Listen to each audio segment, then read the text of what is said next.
Questions for reflection.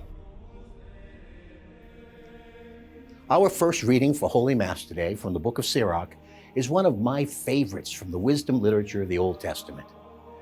I was first introduced to it and its insights when I was a very young man returning to the faith in which I was raised, the Catholic Church. A friend gave me a Bible, and the passage was written by hand on the first page.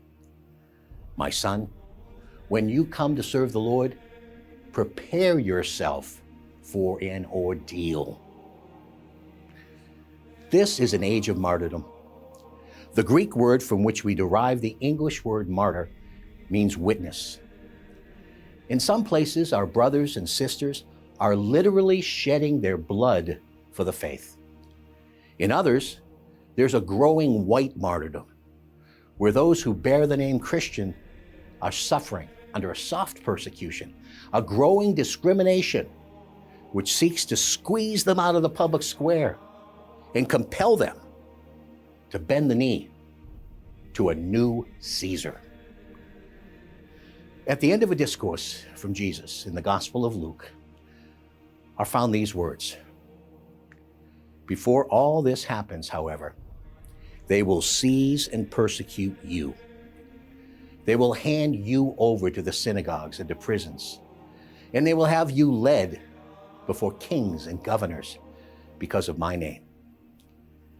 It will lead to your giving testimony. Remember, you are not to prepare your defense beforehand, for I myself shall give you a wisdom in speaking that all your adversaries will be powerless to resist or refute.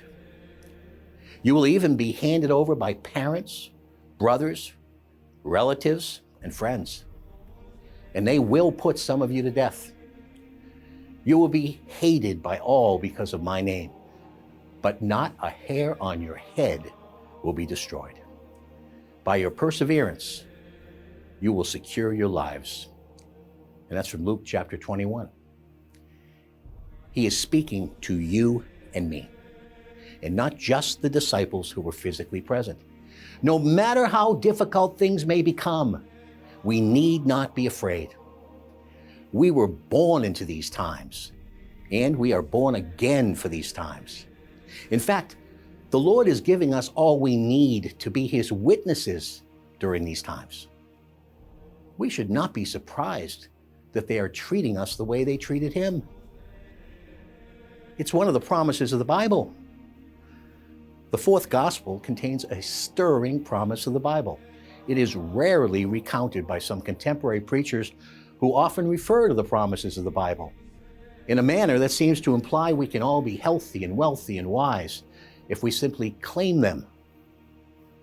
However, this promise is found in all the gospel accounts and comes right from the mouth of the Lord Himself. If the world hates you, realize that it hated me first. If you belonged to the world would love its own. But because you do not belong to the world, and I have chosen you out of the world hates you. Remember the word I spoke to you. No servant is greater than his master. If they persecute me, they will persecute you. We are called to follow the Lord, and doing so will be challenging.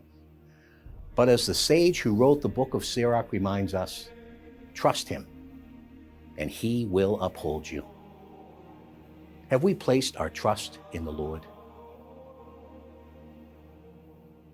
The psalmist David gives us an example of a man who placed his trust in the Lord.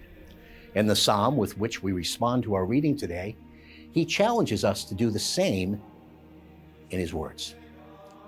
Put your trust in Yahweh and do right. Make your home in the land and live secure. Make Yahweh your joy, and He will give you your heart's desires. Our security does not come from a lack of difficulty or struggle, but in our choice to place ourselves in the care of the Lord and to trust Him. Where in our lives are we not trusting the Lord? Are we ready to let go and let God? Do we believe that he is our refuge in times of trouble? He is. When Jesus spoke to his disciples about his coming suffering and death, the gospel text of today's Mass tells us they did not understand. They were arguing about their position. Who was the greatest among them? So Jesus spoke powerfully by pointing to a child as an example of how we are all called to respond to the Lord's invitation to walk in his way, the way of being emptied out of ourselves in order to be filled with his presence.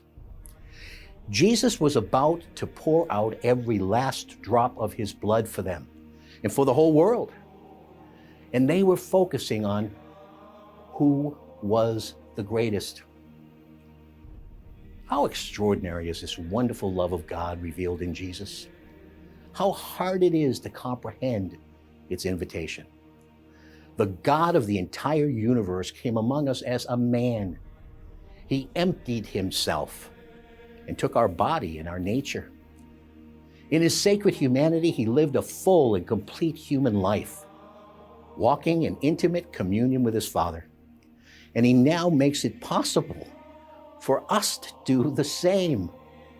Because he was fully God, Jesus accomplished for us what we could never have accomplished for ourselves. He redeemed us, set us free from the punishment merited by our sin, and capacitated us to now live our lives differently by grace. He defeated the last enemy, death, and overcame the evil one. He did all of this because he is love incarnate, and he can do nothing else but love in word and in deed. He invites each of us now to walk in his way, the way of kenosis, and that's a Greek word which means self-emptying love. He invites us to become the least of these, the servant of all. St. Paul writes of Jesus, though he was in the form of God, he did not count equality with God something to be grasped. Rather, he emptied himself. And that's from Philippians 2.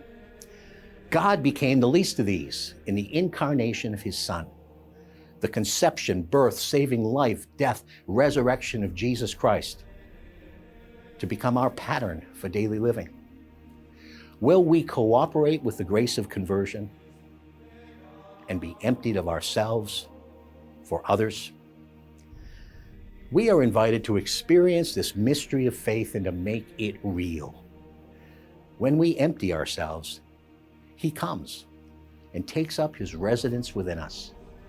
Then we become his arms, embracing the world, his legs, still walking its dusty streets, and his heart, still beating with the divine compassion manifested in Jesus Christ, the one who became the least of these, in order to bring us all into the full communion of love.